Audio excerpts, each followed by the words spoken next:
got a little job here. For my older subscribers, you'll know, last autumn, I put a log in a cabin that was rotten at the bottom. Video's up there somewhere. And I've got 2 windows out of that cabin that are old, and these are doweled and pegged sashes. This style of window, because of the pane glass, right, this is old mercury laid glass, as an awful lot of the glass still is. If you move, you can see the ripples. It's all the original. That's where they'd lay the heated glass out on a bed of mercury. So it's also very thin and very brittle. But this style of window is very prevalent here. Since I've been here, me and my Sarah, we've done hundreds, in the upper hundreds of windows with small panes like this. And the theatre, again, if you go and have a look at my playlist, you'll find renovating theatre. I actually put in hundreds of pieces of glass whilst renovating those windows, and I've still got more to do, but most of the broken glass has been replaced, so we've got to be careful. What we're going to do here is take off a lot of the old paint where it's just got layer upon layer upon layer. Also, you can see that the putty, and I'll get you in for a closer look, the putty's thumbed in and it's messy. We're actually going to use a chisel to try and straighten the edges and clean up the putty, replace the putty where it's damaged, just so when it's finished it gives it a cleaner look. It's a bit of a scrabbly look at the moment because, you know, in order to repair the putty that's fallen out, which happens a lot here, the frost gets in there and so on and so forth. And the worst thing that can happen to putty is it can crack, and then you get a damp autumn, and then winter comes and you can't contain, there is nothing that contain the pressure of the water and its expansion. So when frozen water expands by 10% of its own volume, but with pressures that are unbelievable. So it doesn't matter whether you have iron pipes, steel pipes, plastic pipes, whatever it is, when the water freezes, it's just going to smash it. Concrete, steel, nothing can put up with the power of water expanding, and that goes the same for if it gets into the timber, underneath the paint, so on and so forth. I'll show you what we're starting with. So you can see with the overpaint and the putty, and I'm just going to clean this up a bit to give it a nicer finish. You can see where the paint is damaged around the dowels. We're going to push the dowels back in and then take the rough paint off on the edges. You can see the ends are protruding. We sand all that down, take all the old paint off, just generally give them a clean up. And we have another one over here. If you don't keep the paint finish good, this is the inside, and this is the outside. They just need some cleaning up and renovating, and you can see the wooden dowels coming out. So these ones are coming right out. We might pull them out and then re-glue them and push them back in.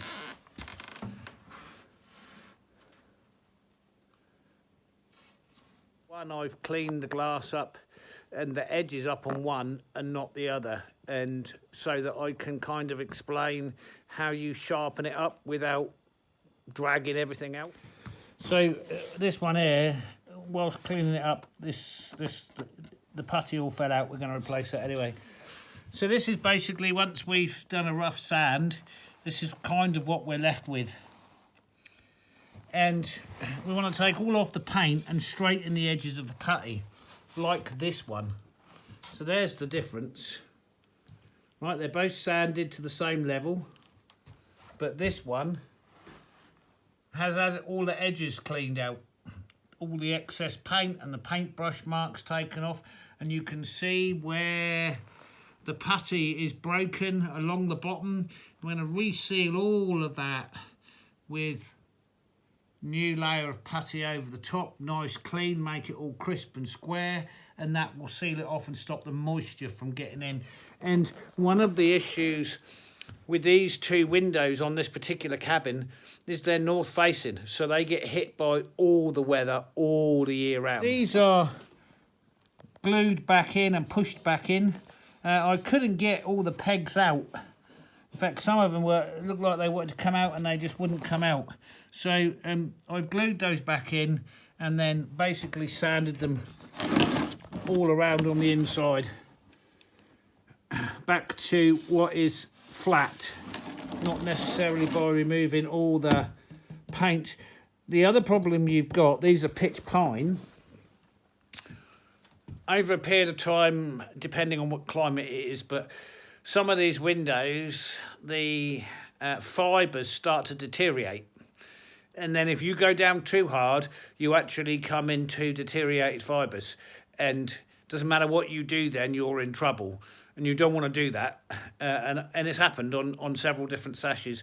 Well, you can't put in wood filler. You have to start cutting out and scarfing in wood. And these are a light restoration. What I don't want to do is give the customer a big bill for something that I just said we're just doing a light restoration on, because it's not a critical building. It's a beautiful building. We just want to preserve it. We don't want to go the whole hog. She just needs to open the windows in the summer and have them protected and look nice from the outside, well, and the inside. One of them's inside a shed, but the cabin is split in half and the other half is like a summer house, but also serves as an extra bedroom for guests. Clean this one up all around the edges and get them to both the same stages, and then over on the radiator, albeit it's not as warm as it could be, and then I have the putty warming up. Looks nice out there. I've had to abandon all plans now of doing any more logging, not just today, but for the next 3 days, because days are all going to be below -20. I have a rule. I'm sticking to the rule. I'm not working outside below -20. I'm just not doing it. I can work all day in the forest at -18. But when you get to -20, 21, 22, 25 forecast, no, it's uncomfortable. It's too much of a risk, and I'm not doing it. So, yeah, we're kind of inside. We need to get on with more projects. Projects. Look at them. Look at them. If you haven't seen them before, then they're in a previous video somewhere just a few weeks ago. All right, let me clean these up. The only putty I can get these days comes in a tube. Now, I grant you it is rated for extreme temperatures, but it's not putty, if you know what I mean. It's a new chemical alternative. Anyway, it's considerably more difficult to use and get a good finish on, which, you know, is a little frustrating. But anyway, it's what I've got, and I have learnt to use it. But it is, you know, if you struggled with the old oil-based, linseed-based putty, then this would just drive you nuts trying to get a good finish on it. You can do it, it's just difficult. So now we're all cleaned up on this one, and like I say, I put the wood filler in where all the gaps are and over the plugs and stuff like that, and I'm waiting for that to dry. So we're now going to go and replace and tidy up all the putty lines. And I have had this on the radiator for several hours. The old putty, the old boys, I don't even know. Anyway, for the millennials, you used to scoop it out and put it in your hands and warm it up into a ball and roll it into a sausage and knead it and make it so that... Did it stick all over your hands? No, not if you knew what you were doing. Does this? Oh, it sticks over everything. You can't... Anyway, so I put it on the radiator, and hopefully we're warm enough to be able to use it. initially not looking great, I got to say.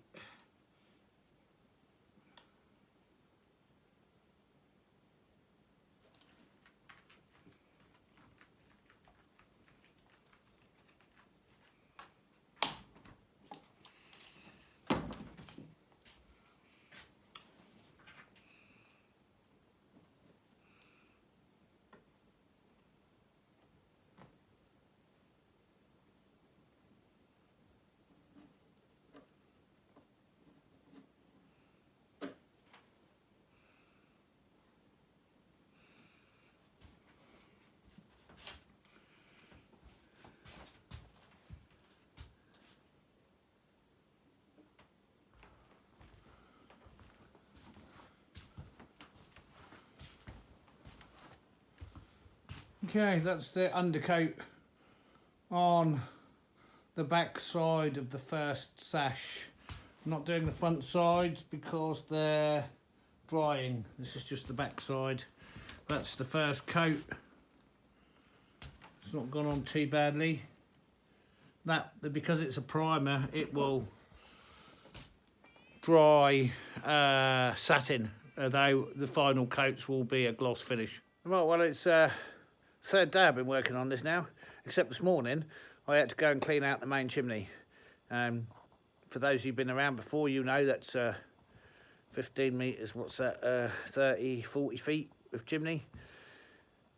I've been struggling to get the furnace to get up to the right temperature for the last couple of days, and our outside temperature has dropped considerably. Yesterday that's was minus 28 Celsius. What's that, minus 28, somewhere around minus 30 Fahrenheit. So let's remember that Fahrenheit and centigrade meet at minus 40. Today, this morning it was minus 33 centigrade, which was minus 32 Fahrenheit, minus 34 Fahrenheit. Anyway, whatever it is, it was too cold to film. But sashes. So this one here, that's the inside of the sash. This has now got 2 coats. Nothing on the reverse side. And this is the top side. The underside's got 3 coats. And this is the first coat that's just gone in here. And you can see the advantage now of putting new putty in and cleaning it all up. The bits of paint where I have just touched, I'm cutting in without tape. I'll clean all of that up with a blade when I'm done to give perfect edges. Yeah, he's there on his chair because he will start limping as soon as we go out. Now, I grant you, it looks like a really nice day. Look at the sun, look, streaming in there. It's not a really nice day at all. Not at all. Not by ways of temperature anyway. And it is Sunday today, so I'm going to do these, going to go and load up the furnace, and then I'm going for breakfast. Okay, these have been sat now for about 10 weeks. And it's time to clean the glass up. And we should have access to the cabin soon in order to reinstall them.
I've learnt patience with these windows, because if you try and work on them too early while the putty's still wet, makes a mess.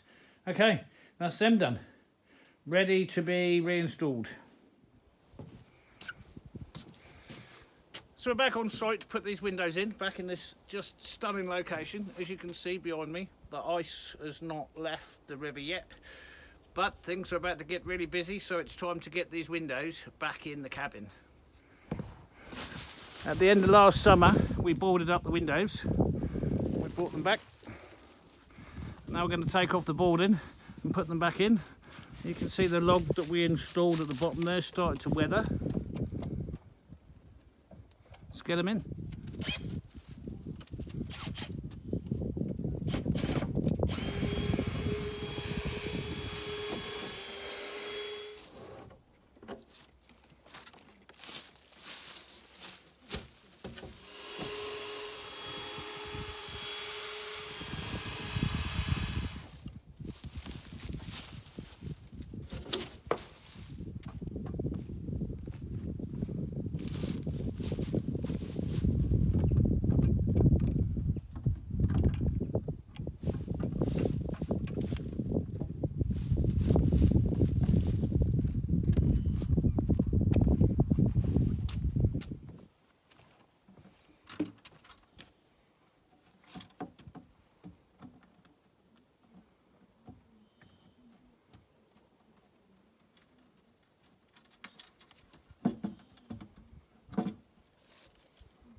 There, restored to its former beauty.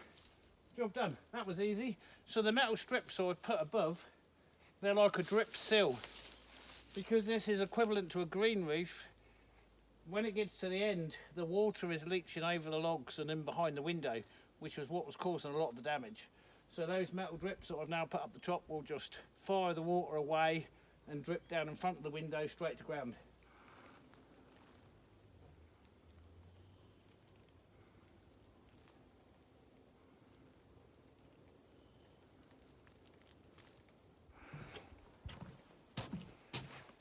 Well, that's all there is from me today. Thanks for joining me. We'll catch you on the next one. Bye for now.